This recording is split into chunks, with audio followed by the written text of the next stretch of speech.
When was the last time that you had a near-death experience? Or you watched someone else have a near-death experience? Or perhaps you watched someone die? Regardless of your answer to any of these questions, I'm here to remind you that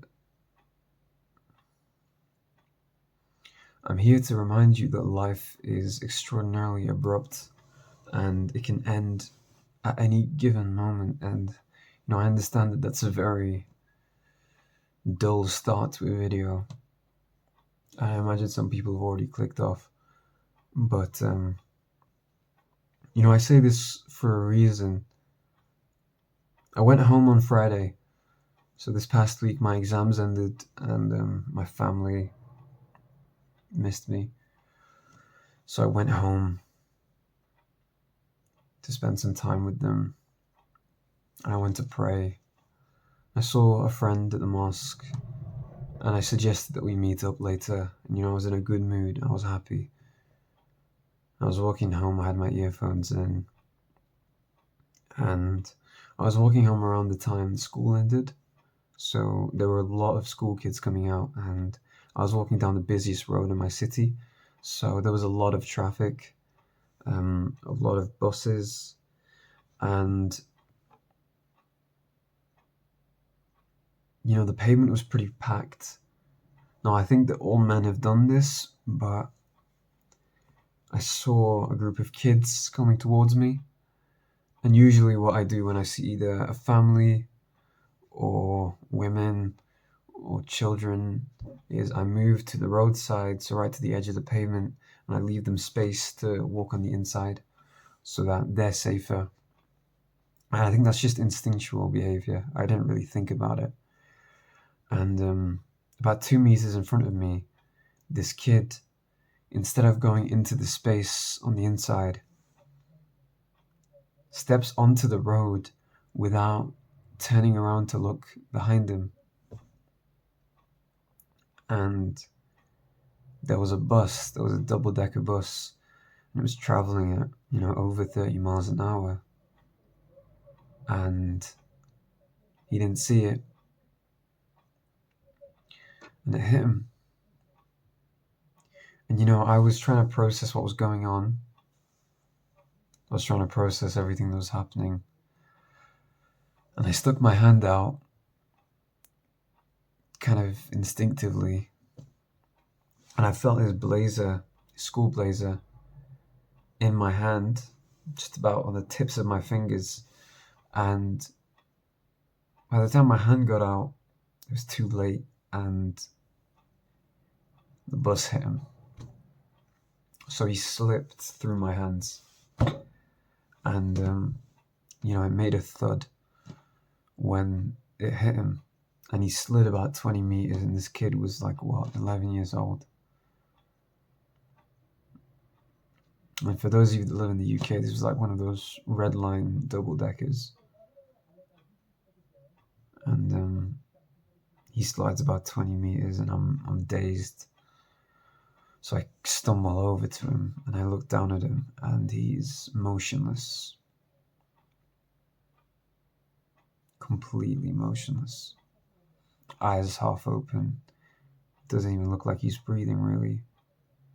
And it feels like I'm looking at a kid's dead body.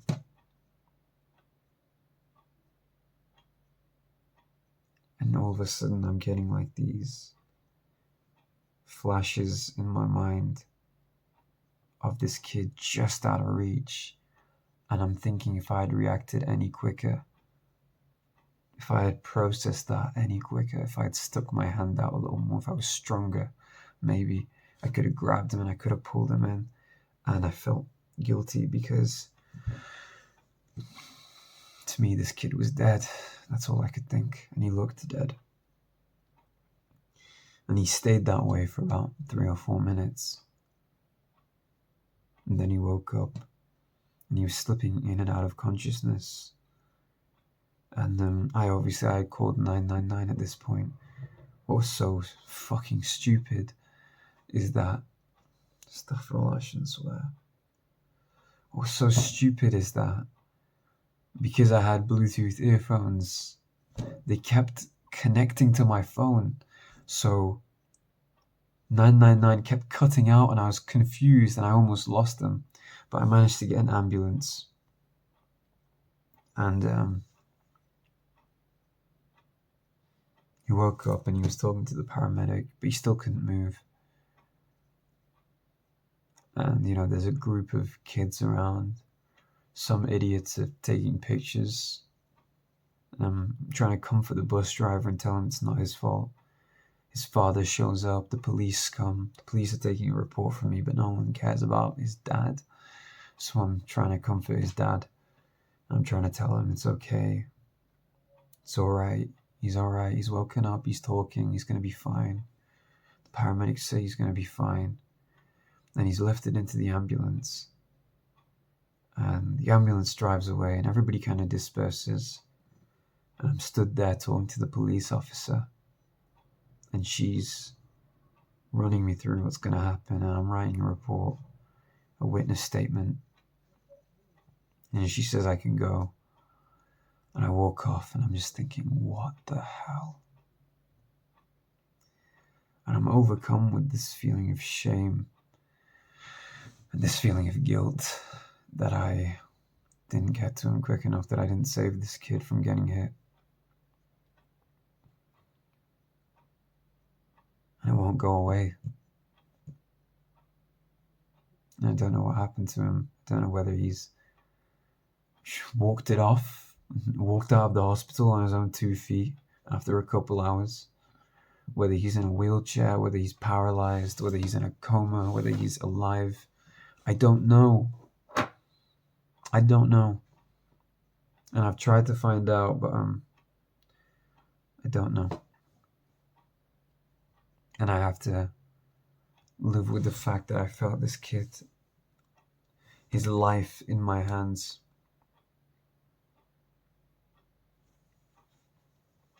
And I keep thinking, could I have done anything differently? Could I have reacted quicker? Could I have lunged at him? Could I have approached those group of kids differently in a way that would have left him more space so he wouldn't have thought to go onto the road? I don't know. My brain is very negative, so it's convinced me that yes, I could have done something differently. I don't know. It got to a point where my brain was trying to convince me that I didn't even reach out for him. My brain tried to convince me that I jumped back, but I know that wasn't true. I know I reached out for him instinctively. I felt his hands on my clothes, but my brain is trying to convince me that didn't happen. I don't really know what to do with it. And I sat and I thought, this kid was 11 years old, and I'm here 20. And people always say time is a gift. People always say, God has gifted you with this time, so you need to use it and you need to be grateful for it. And, I understood that in principle, but I never actually understood it in practice until I sat and I felt such disgust, such shame at myself for having sat here for an extra 9 years. God gifted me an extra 9 years than he has to this kid so far.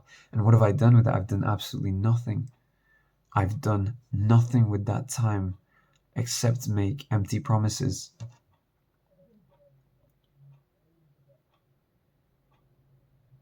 Now I'm grateful for it because now I understand that life is abrupt. And I think that kid's alive, and for the sake of my mental health, I'm assuming he's alive.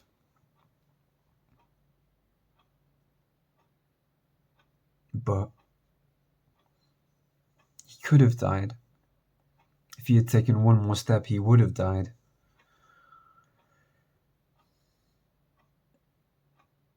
And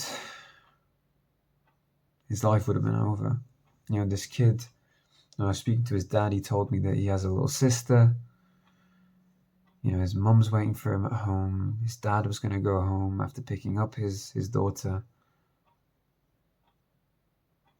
This little kid probably thought he'd go home, he'd annoy his little sister, he'd annoy his mother, He'd talk to his dad, he'd meet up with his friends tomorrow in school, he'd kick a football around, he'd talk to the girl that he likes, I don't know, whatever. That kid probably had all sorts of plans. And hopefully he still does. But life is abrupt. Things happen suddenly. And if he had taken one more step, he would have died. And I bet in a lot of situations similar to that, people have. So I ask you again, have you ever been in a near-death situation? And by extension, I ask, if you died tomorrow, do you feel like you've made the most of your time? Or have you insulted those that have been taken so suddenly by wasting the extra time that God has chosen to give you? I can say I've wasted my time and I've insulted this kid that I failed to save by sitting around and doing nothing. You know, we all have plans, but if you died tomorrow, if you're at uni right now and you didn't make it back to your family for the holidays, are they okay without you? You know, have you set them up to be okay? Financially, emotionally, everything. Are they okay? Or are you failing in that regard? Do they know that you love them? Do you say it enough? Do you remind them? Your friends, have you made lasting memories? Are they going to remember you? Have you made a positive impact on their lives? Have you influenced them for the better? Do they know that you love them? Are you too shy to say it because it's kind of gay? See how silly it looks, how silly it sounds, I should say, that we don't tell our friends that we love them for fear of sounding zesty. I think that is ridiculous now.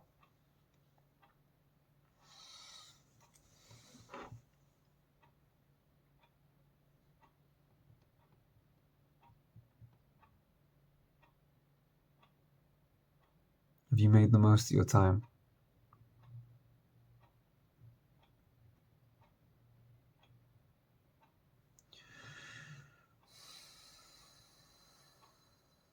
You know, I keep getting these thoughts in my head.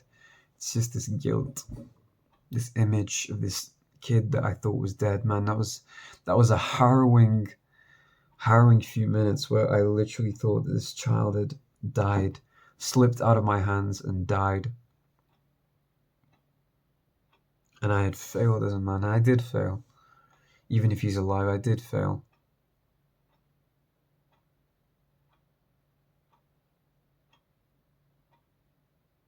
That's a disgusting feeling. And I wish it on no one. And you know, I spoke to my friends about it and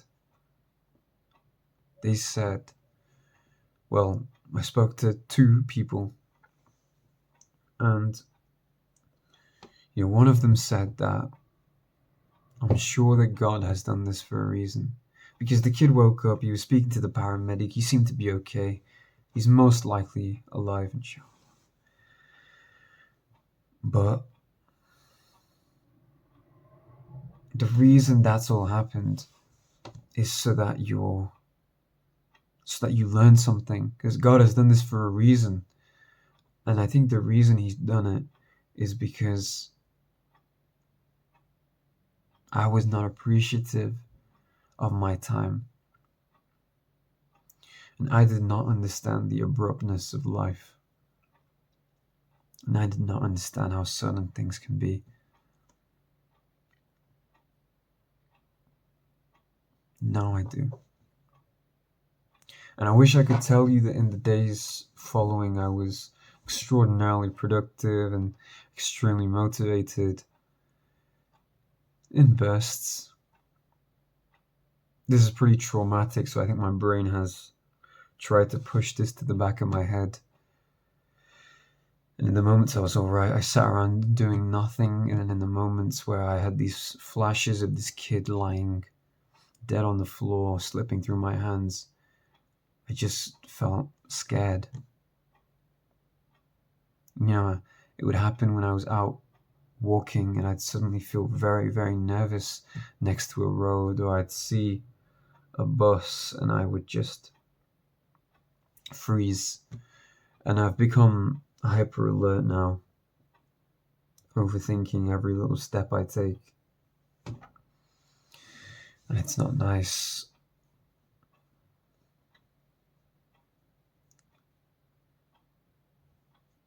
And when it comes to reviewing my week, this kind of overshadows everything. My exams are done. I've got more lectures tomorrow. I'm going to start learning how to make money when I wake up, hopefully. Because I do need to sleep. It's getting pretty late, and by the time I've uploaded this, it's going to be very late.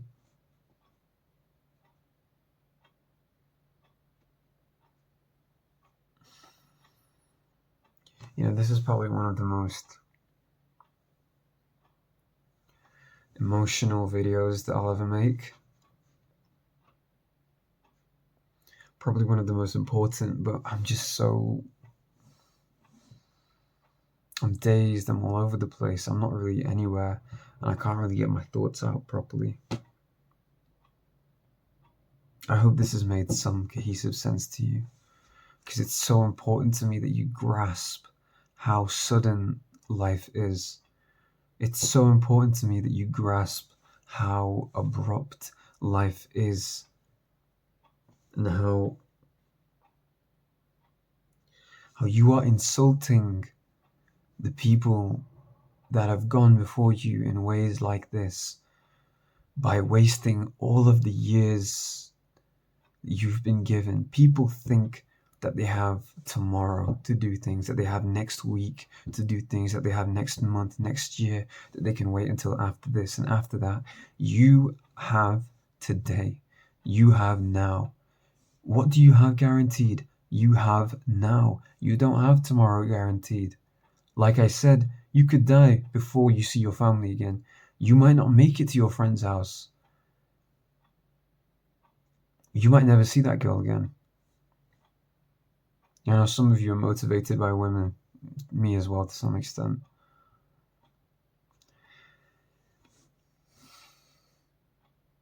And it's scary, and I'm not telling you to go and jump on everything instantly. I won't, and I was the witness to this. I saw it happen in front of me. This is going to keep me up at night for years probably. I'm not now suddenly going to do everything instantly, but I can tell you I'm going to try. I'm really going to try. Because what do we have guaranteed? We have now. We have right now. That's what we have guaranteed.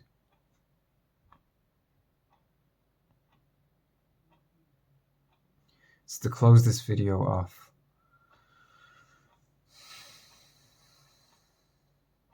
if there are things you want, things you need, things you feel that you need to do,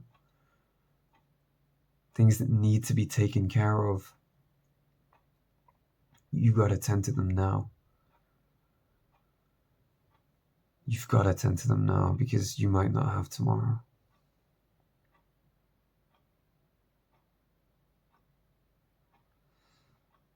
And honestly, yeah, that's all I've got.